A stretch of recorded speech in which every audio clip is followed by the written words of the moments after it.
नमस्कार मित्रांनो, काल महाराष्ट्र राज्यावर जी शोककळा पसरली तर ती अत्यंत दुर्दैवी होती.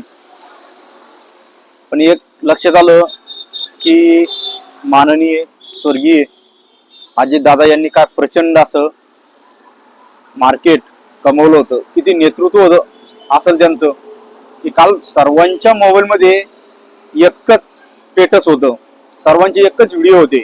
अजितदादा मित्रांनो, महाराष्ट्रामध्ये जे नेते झाले, स्वर्गीय गोपीनाथरावजी मुंडे असल, स्वर्गीय विलासराव देशमुख, स्वर्गीय पतंगराव कदम, स्वर्गीय आर पाटील आबा आणि आज आपले सर्वांचे लाडके अजितदादा आपल्याला सोडून गेले.